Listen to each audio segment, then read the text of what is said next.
Hello everyone, আসসালামু আলাইকুম। আশা করি সবাই ভালো আছেন এন্ড আমিও ভালো আছি আপনাদের দোয়ায়। আজকে ব্লগটা হচ্ছে ত্রাণ বিতরণ নিয়ে, সেটা হচ্ছে ব্রাহ্মণবাড়িয়া সদর দক্ষিণ মুরাইল।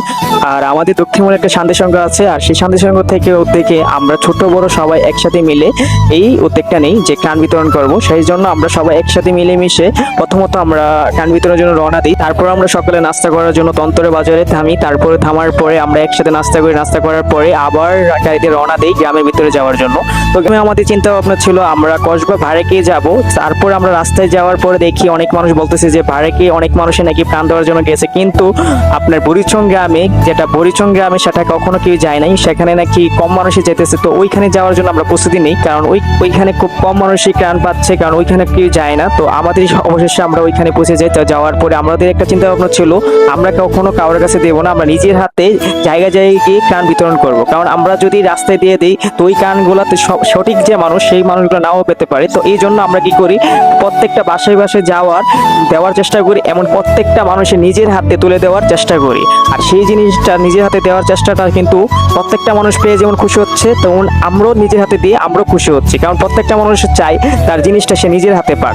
তো আশ্রয়কেন্দ্র এই না দিয়ে আমরা নিজের হাতে পানি বেয়ে বেয়ে খুব কষ্ট করে বেড়া দিয়ে এক জায়গা থেকে আরেক জায়গায় গিয়ে আমরা দেওয়ার চেষ্টা করছি। এমনকি আমরা বেড়ার মাধ্যমে একজনে আরেকজনে সবাই একসাথে মিলে বেড়া দিয়ে নদী পার হয়ে তাদের বাসায় গিয়ে পৌঁছে দেওয়ার চেষ্টা করেছি।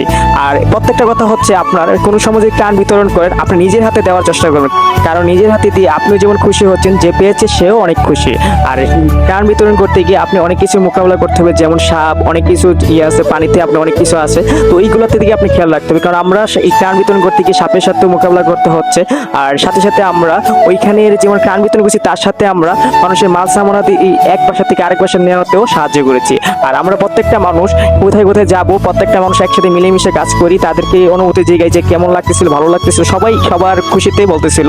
আর আমরা একসাথে সবাই মিলে একসাথে কাজ করছি, আমাদের অনেক ভালো লাগছে। আমরা সবাই ত্রাণ বিতরণ করার পর আমরা ওই জায়গার এক গ্রামের মানুষকে জিগাই আপনাদের কি কি প্রয়োজন। তারা বলতেছে তাদের প্রয়োজন হচ্ছে মোমবাতি, গ্যাসলয়, তারপর যাবতীয় ওষুধ, তারপর হচ্ছে মেস, তারপরে হচ্ছে আপনার বিশুদ্ধ পানি, মুড়ি, চিড়া ইত্যাদি আরো অনেক কিছু দরকার ছিল। আর অবশেষে আমরা বরিচং গ্রাম থেকে অবশ্যই সবাই একসাথে মিলে অনেক কাজ করার পর সবাই ক্লান্তি হয়ে আর এখান থেকে সমাপ্তি ঘোষণা করছি। আশা করি সবাই ভালো থাকবেন। আসসালামু আলাইকুম, আল্লাহ হাফেজ।